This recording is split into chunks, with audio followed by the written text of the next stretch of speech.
to offer some words and some thoughts with you. And may all that is offered today be of the highest and greatest benefit for all beings. I was asked today to speak on the topic of peace in honor of the International Day of Peace, also known as World Peace Day, which is a United Nations sanctioned holiday observed annually on September 21st, which happens to be today. This holiday is dedicated to world peace and specifically the absence of war and violence. Individuals, communities, countries, and leaders are encouraged to work together toward long-term goals of peace and stability, as well as on this day, take immediate action to hold temporary ceasefires in any combat zones. This holiday was established in 1981 by the United Nations General Assembly. 2 decades later, in 2001, after September 11th, the UN General Assembly unanimously voted to designate the day as a period of nonviolence and ceasefire. To inaugurate the day, the United Nations Peace Bell is rung at the UN headquarters in New York City. The bell is cast from coins donated from people from all continents except for Africa, and was a gift from the United Nations Association of Japan as, quote, a reminder of the human cost of war, end quote. The inscription on this side of the bell reads, "Long live absolute world peace." The United Nations itself was created in 1945 to promote human rights and international peace. On the UN website, it states, as World War II was about to end in 1945, nations were in ruins, and the world wanted peace. Representatives of 50 countries gathered at the United Nations Conference in San Francisco, California, between April and June of 1945. For the next 2 months, they proceeded to draft and then sign the UN Charter, which created a new international organization, the United Nations, which it was hoped would help prevent another world war like the one they had just lived through. The work of the United Nations is still very relevant and necessary today, and on this day, World Peace Day, we have a chance to remember the importance of peace and to recommit to being peacemakers ourselves. Let us not lose hope. I think we all agree that everyone in this room believes in peace, wants to encourage peace, and sees the incredible benefits of peacemaking to people, to animals, and to our planet. I myself, as a Buddhist, believe that peace is paramount for freedom from suffering and for long-term happiness. But during times of great divide and polarization, during times of extremism, inflexibility, and self-righteousness, our own peace can be greatly disturbed, and we may feel incredibly discouraged with the world that we're living in, especially when we look around and see the desire for peace eroding in our own families, our communities, and our country. I often struggle with how to go through my ordinary, mundane day while also being a voice for change and justice, and to also be a peacemaker. What difference can we make? Many of us may feel overwhelmed and defeated. Maybe we don't know what to do. Maybe we've started doing something and feel like it's not making any difference. Maybe we've done everything we can think to do and feel like it's still not enough. Let me help you find your hope again, your belief in peace. Let's recommit and move forward one step at a time. I believe with all my being that peace is the answer and peace is possible. And on this World Peace Day, I think it's the perfect time to begin again. Let's start fresh with why does peace matter? How do we clarify what peace looks like? And how can we work together toward creating peace in our own hearts, our own homes, and across the world. So let's begin with why does peace matter? Why we must continue to hope for it, to work for it, and show others the power of peace. The bottom line is, we all have to live together. All humans on this planet have a shared humanity, and regardless of where you come from on this planet, we all have something in common. We want to be happy. We want to be free of pain and suffering. Even those that are actively hurting others are searching for happiness, fulfillment, some purpose, to fill some void they feel within themselves. They can never rest and are always in a state of fear. Fear makes people feel unsafe, which causes them to act out against others. Most of us want to live without that fear and be in peaceful communities. The difficulty lies not in our commonalities, but in our differences, perceived and real. It is challenging to live with people that don't see the world in the same way that we do. In the past, there have been many leaders that have addressed these differences by attempting to change people, to follow their vision, their rules, their beliefs. And what did they do when people didn't agree or change? They tried to eliminate them. This is still happening today. However, history has shown us that if a leader tries to take out all disagreement, all opposition, all differences, and make everyone believe the same thing, act the same way, or even look the same way, it never works. It never creates peace and stability. It never creates long-term happiness and growth. It always creates suffering and dooms not only the leader, but the people. Peace matters because we have to figure out how to live together because of our differences, and they are not going away.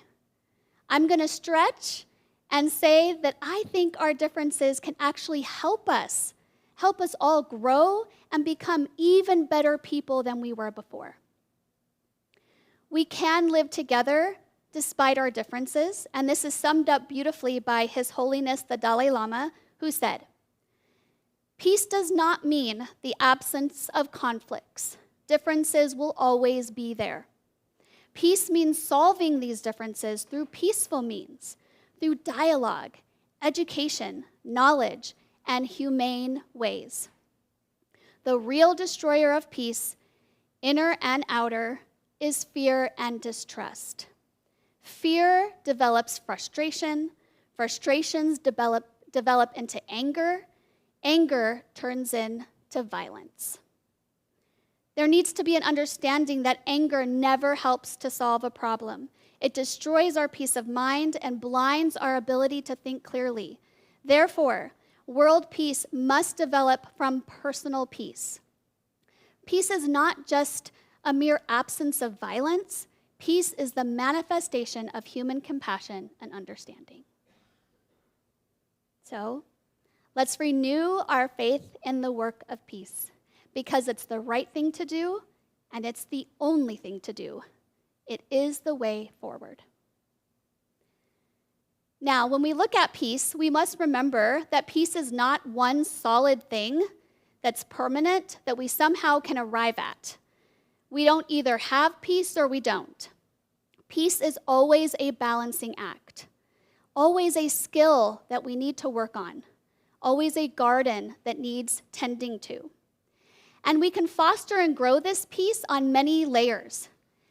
Peace can look like inner peace with ourselves, peace in our close relationships with family and friends, peace in our communities with our neighbors, peace in our larger country, peace with people in the world, then with human and not, the animals and the plants, the water, and peace with the planet itself.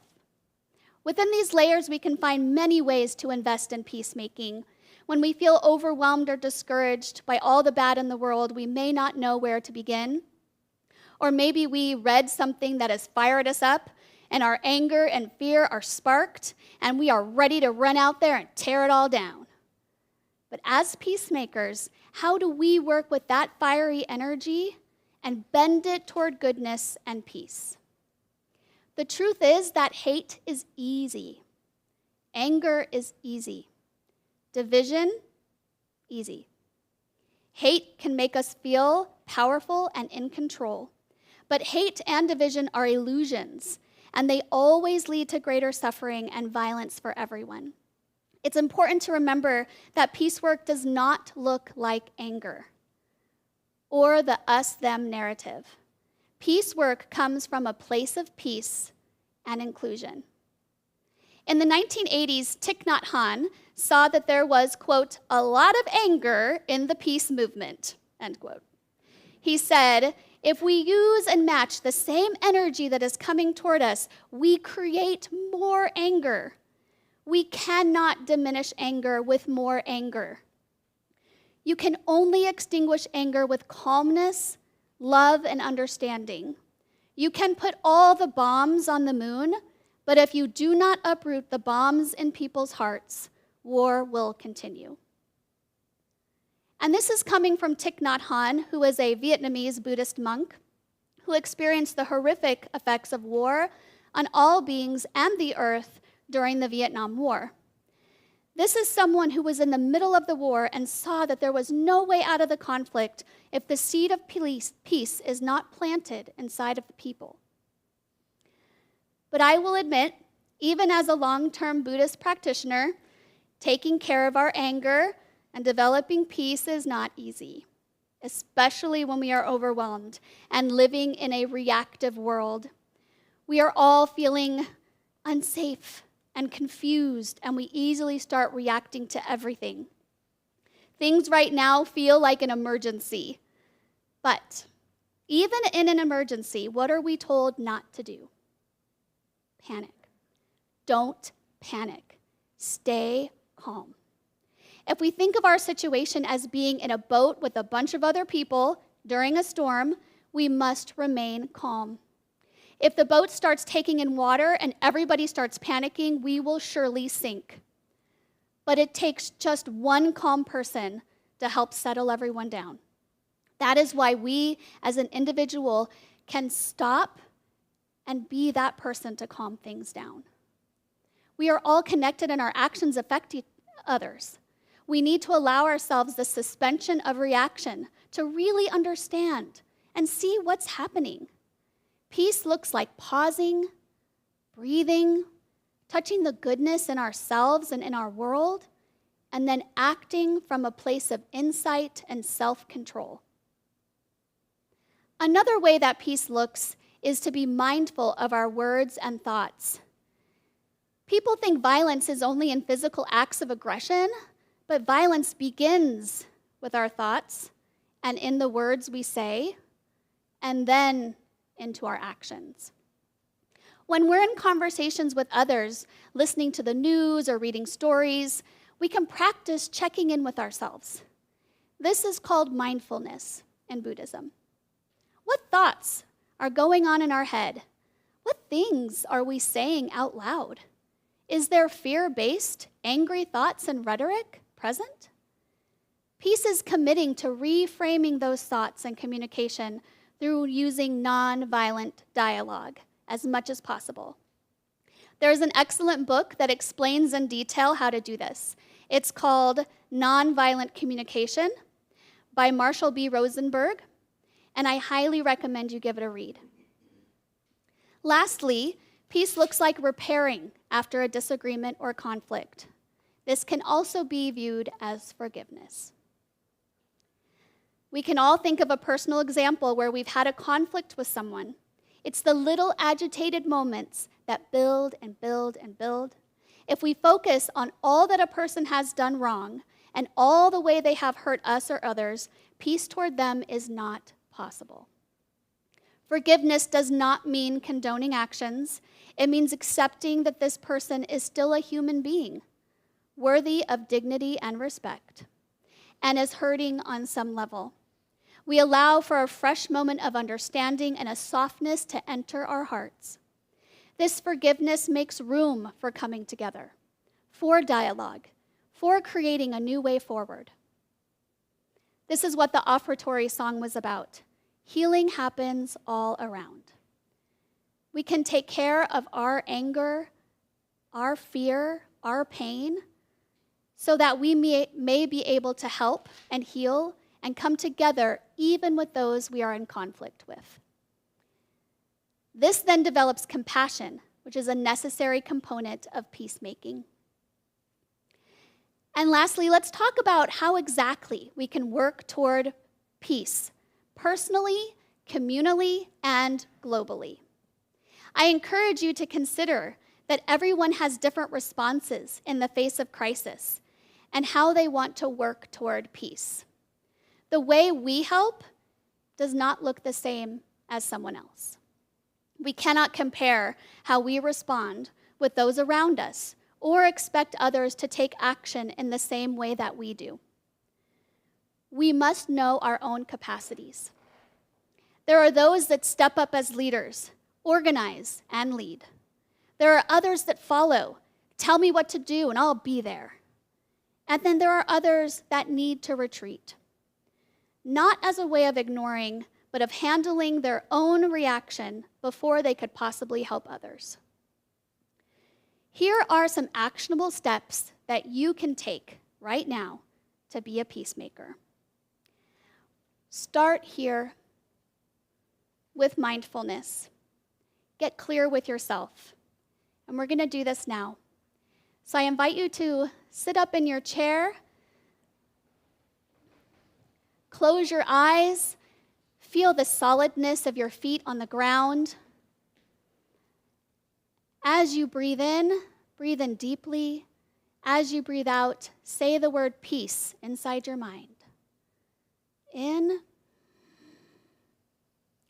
out with peace. In, out with peace. And do this for a few seconds on your own, breathing in and saying peace.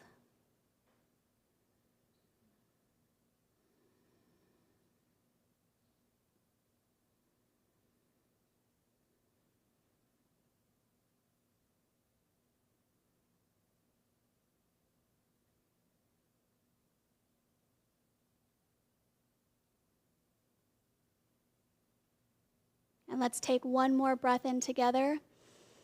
And let's say it out loud. Peace. You can open your eyes. Thank you for doing that with me. From this place of stillness, this is where wise action will show itself. This is not inaction. This is wise action. What is the best course of action? There are so many things that need to be addressed, but if we try to address them all, we can't do them well. Stillness allows for us to focus and discover one or two things we can do instead of just carrying the weight of the world on our shoulders. So that was number one.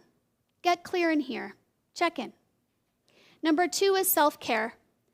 Our ability to help resides in our ability to care for ourselves, care for our limits, and to, most importantly, keep our compassion and understanding paramount, especially for ourselves.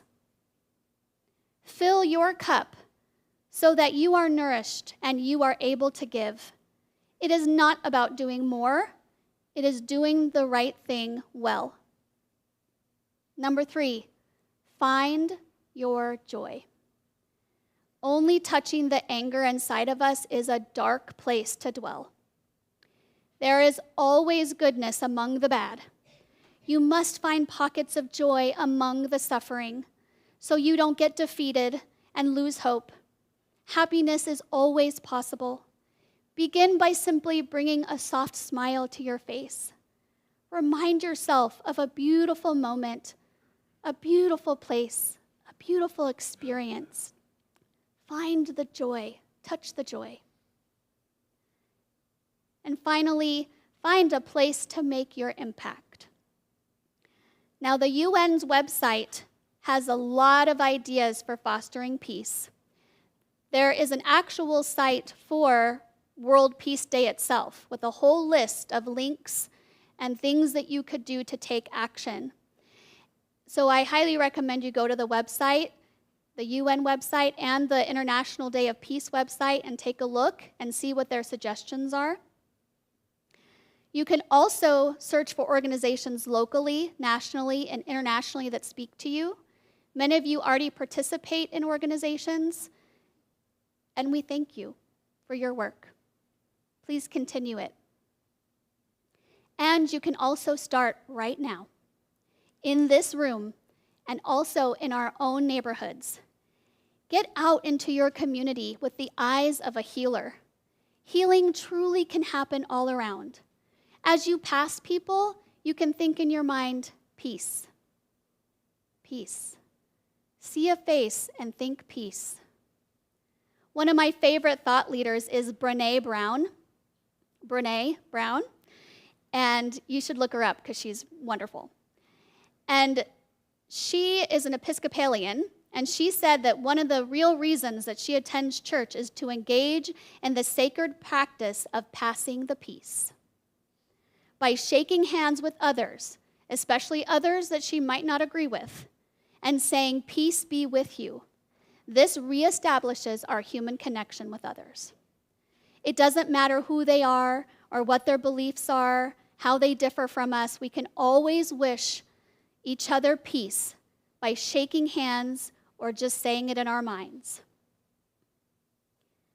So in closing, as we reflect on the mission of world peace, we must remember that peace starts with us, in our hearts, in our minds, and in our own communities.